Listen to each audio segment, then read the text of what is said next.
Thanks for tuning in to another episode of King Media TV. And once again, I'm your host, the double OG Guru of Boxing, Ted King.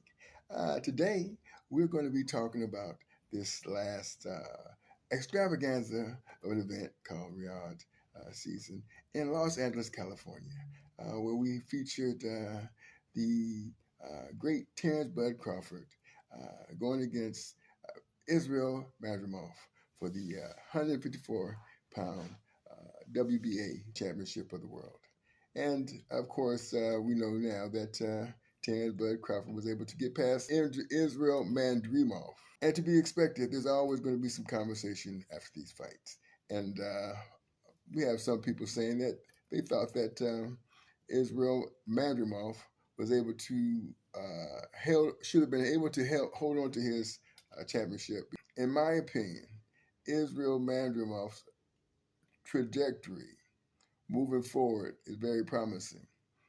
I don't know if there's anyone that can actually say that they've had 11 fights, pro fights, went up against Terrence Bud Crawford and was able to garner a decision. Not the victory, but go the distance with the great Terrence Bud Crawford. That in of itself is an accomplishment that many fighters cannot say. So, moving forward, Israel Madrimov is going to have a very promising career. Now, Pitbull Cruz,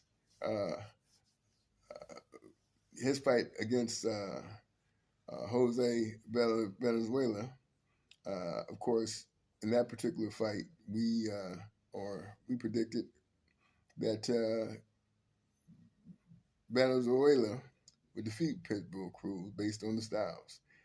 That doesn't mean that Pitbull Cruz is now, with the loss against Venezuela, is his stock has went down. No, that's not true. In fact, if anything, his stock may have went up, and here's how. I often said that I thought that Pitbull Cruz would be fantastic to see Pitbull Cruz and SERHII Matias a fight. Well, now that both SERHII Matias lost against Leon Paro and Pitbull Cruz lost against Jose Venezuela, that would be the next big fight. That fight in and of itself, with the fan base that they both have, and speaking of, and I'll expound on this a little bit further in a moment, but with the fan base that Pitbull Cruz has in Mexico, and the fan base that SERHII Matias has in Puerto Rico, it should be a very, very, very exciting fight. One fight that is going to garner the interest of a huge audience in both Mexico and Puerto Rico, and as well as the United States, and a promoter's dream. And this is another thing about these promotions on these fights. A promoter will, I mean, a promoter, let me give you an example. A promoter will put together a fight card, and the fighters that he knows are good fighters. That doesn't mean that the audience knows. That doesn't mean that the public knows who these fighters are. So, I mean, you would think that these people would be doing these, analyzing the numbers in terms of audiences who are very interested in the fight. I mean, the fighters.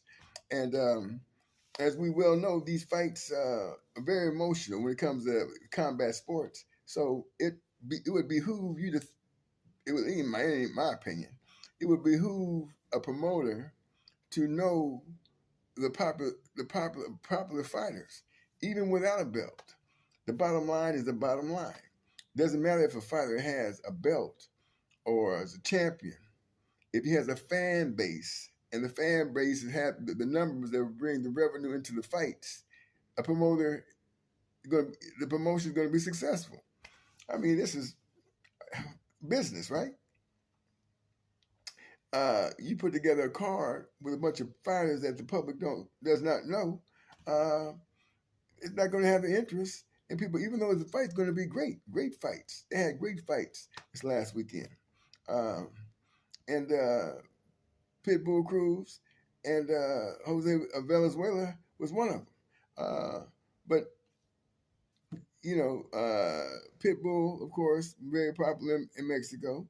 Jose Venezuela, even though he's a descendant from Mexico or was born in Mexico and then moved to the United States, he didn't have the fan base that Pitbull Cruz has. Now, he may have it now since he beat Pitbull Cruz. And, of course, he garnered the Mexican flag. But, I mean, listen, promoters need to understand the numbers. And, listen, they could have asked me. I mean, a content creator in boxing like myself, I know when I want to views which fighters to talk about, based on the numbers. I mean, how many views I want to get. I know if I want views and subscribers, which fighters to talk about and on these channels. I mean, so it's simple, it's easy, for example, the one thing about Terrence Bud Crawford, of course, and I know, based on my numbers, when I do a Terrence Bud Crawford video, as opposed if I do a Errol Spence Jr. video. When you do an Errol Spence video, if you want some views on your channel and you're doing boxing, do an Errol Spence Jr. video and see how many views you get. And that's basically the same thing when it comes to putting these audiences in the seat to pay for these fights. I mean, it's the popular fighters, the fighters who are going to put the casuals in the seats, and that's just how it is, I mean, people get very emotional, right? I do a video, I say that Pitbull Cruz is going to lose against Jose Venezuela. I get a lot of talk about, if anything, if anything, it's going to be Bud Crawford that's going to lose a fight against Israel Madrimov.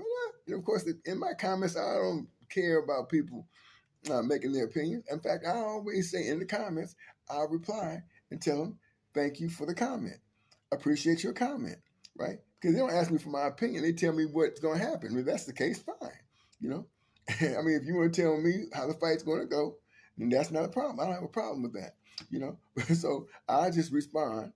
If they don't ask me a question, my opinion on what I think, and they watch the video, don't ask me about the opinion about how I think the fight's going to go in the comment.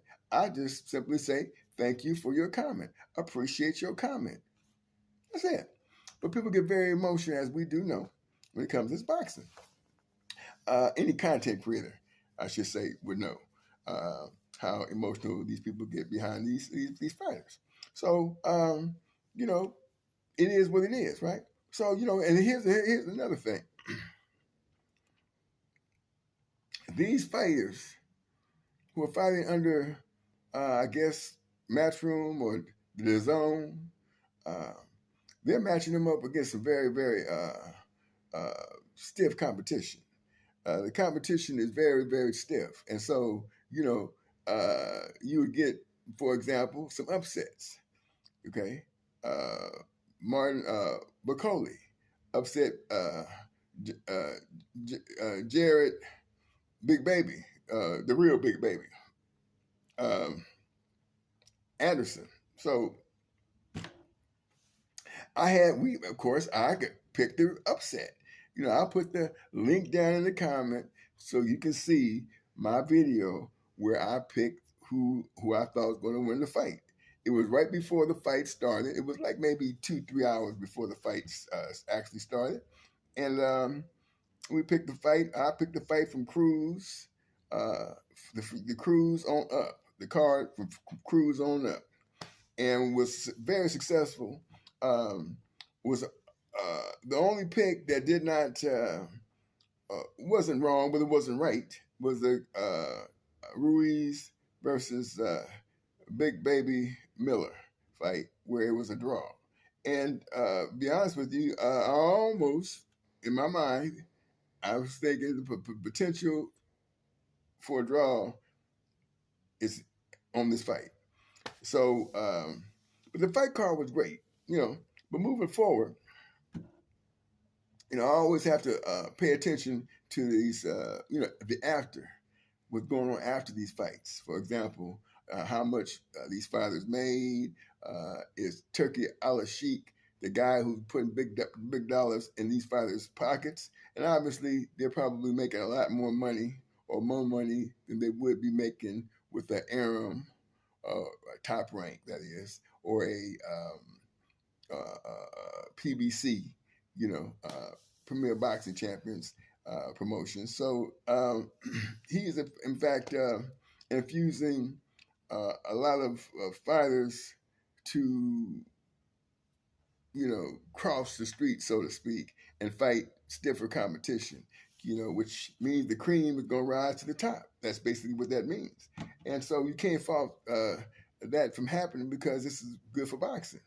But when it comes down to a successful event, it still comes down to fighters, good fighters, who can garner the interest of the public to go in and sit down and pay for these fights. For example, like I said earlier, Pitbull Cruz and Samuel Matias is a big fight, even though both of them just come off losses. But the fight is still big. It still will be a huge, there's going to be a huge interest. And the styles that they both bring into the contest is going to be fan friendly. And that's basically what the casual fan is very interested in. A fight that's going to be exciting. And it's a fight where it's pretty much 50-50. Samuel Matias versus Isaac Pitbull Cruz is pretty much a 50-50 fight. Styles are the same. Action-packed fight from the word go. Neither one of them has ever been knocked out. And so this is what will bring the interest to the fight. For the matchmaker who was smart enough to put this fight together. And that's basically what's going to happen moving forward in the boxing if a promoter says, I need to start making money. We can't afford to.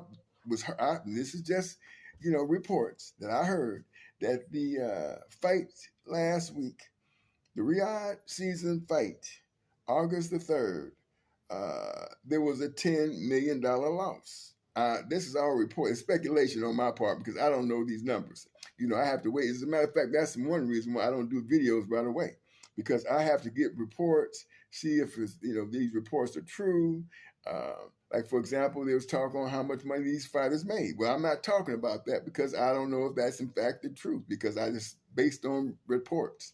I know who won the fights, so I can talk about that. But I don't know anything for sure about who made the most money and how much money was made, et cetera, et cetera, et cetera. And so I don't talk about that. But I can tell you this for a fact, that Isaac Pitbull Cruz, Samuel Matias is a big fight. Okay, moving forward, for Terrence Bud Crawford, moving forward, and it's been talk, and I agree that he better stay away from that Saul Canelo Alvarez fight. No good fight for him. Israel Mandrimov was able to take him to the distance. Okay, we know that Saul Canelo Alvarez is going to be a much tougher out than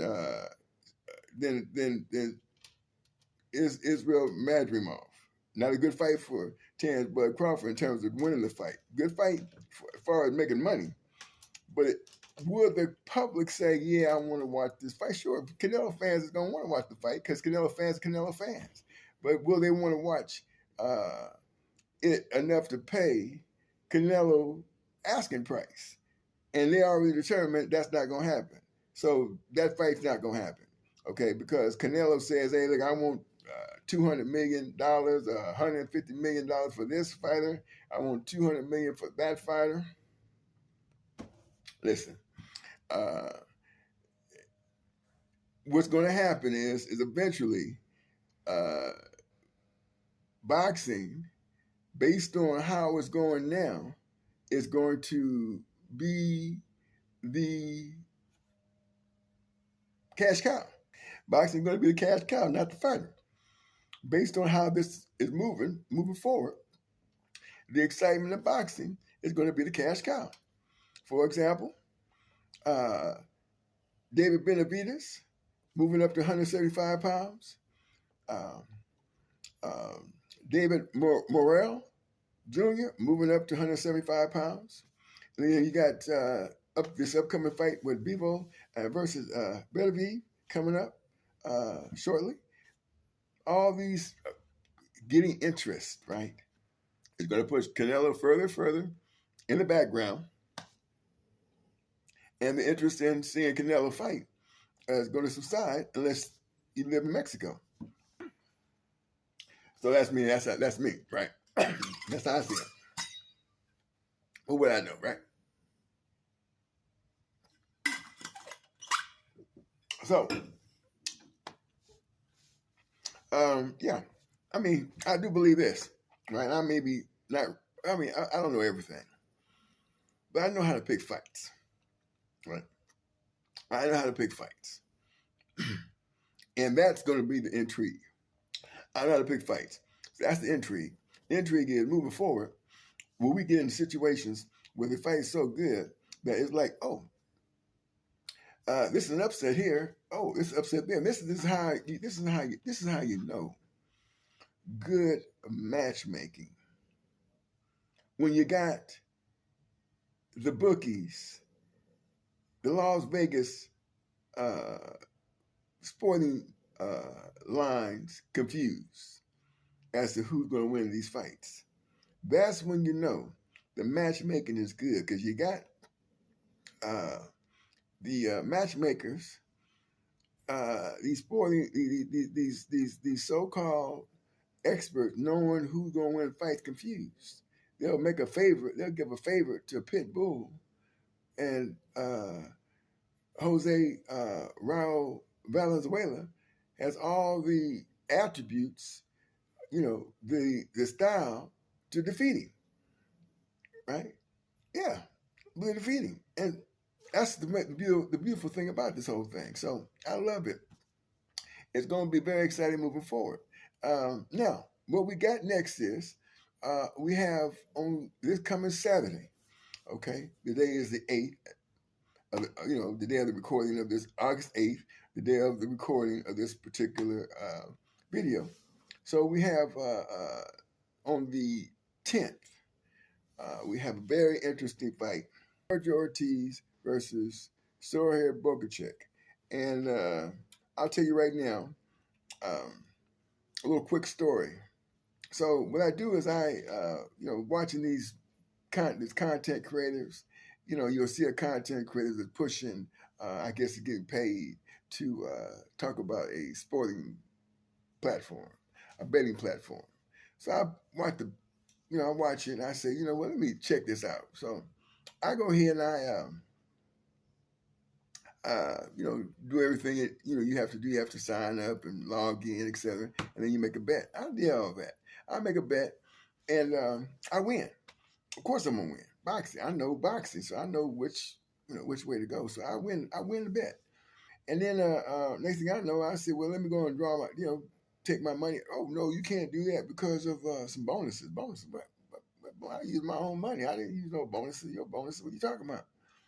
And these days they got a situation where you have some bonuses that they give you or do something to where you can't get your money off of the platform. I'm like, I never heard that before. So I turn around and I make another bet. I take the whole amount, the whole thing, and I put my money on VERGIL ORTIZ to beat SERHII BOHACHUK this weekend and take the title, right? Yeah. So, I'm telling you who I think going to win the fight with that, this conversation, right? Who I think going to win this fight this coming Saturday, And so, it's very intriguing to me of how all these for example, these betting lines, these so-called experts, how these fights have got these guys confused. Now, Virgil Ortiz is not the underdog as far as the betting line goes. No, it's not. He's not. He's not. As a matter of fact, he's the favorite. They have him as the favorite, and so you make this this I call educated guess, and of course, I think that Virgil Ortiz is going to beat SERHII Bohachuk, and because he has certain tools. Now he hasn't fought but a couple of rounds in a couple of years. He's been stopping those guys, but that's the reason why I pick him to win. So he's another fighter that has a fan base. When you do a video about Virgil Ortiz, his fans want to see it. His fans, we have Virgil Ortiz. Let me go ahead and watch this video on Virgil Ortiz. I mean, see, so this is very simple in terms of these promoters, on who is. I mean, how they going to make sure they don't lose money, right? That their bottom line does not suffer, and of course the fans. See, because it's very simple. It's the fans that keep the sport alive. These fighters, ducking these fighters. I mean, you platform them. You're right. You put them on a big platform, make them stars, and then all of a sudden, they are actually the ones who controlling the narrative when it comes to this boxing game. But listen, the sport is the boss. The sport is, listen, Michael Jordan is not the it-all and be-all to the NBA. He went past Michael Jordan. NBA is going stronger. As a matter of fact, players are making more money than ever playing in the NBA. Likewise, the NFL.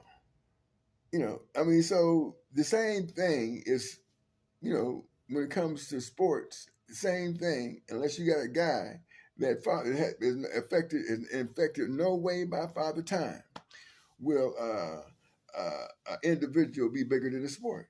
And likewise, the same in boxing. Okay, so all this talk about the face of boxing is not true when you give the fans the fights that they want to see. If this fight, you can't give this because the individual says, I don't want to fight. There's fighters that says, we will fight. For example, Pitbull Cruz versus Sabriel Matias. Big fight. Okay. Virgil Ortiz versus Tim Tszyu. Big fight. Come on now. It's simple. Now, it's not, these certain fighters, win, lose, or draw, going to put people in the seats to watch the event. Doesn't matter. You have to give the people the fights they want to see. If the fighter says, I'm not fighting, listen, if you don't ever get no fight, guess what's going to happen? You got to fight, right? You got to do business. Or, listen,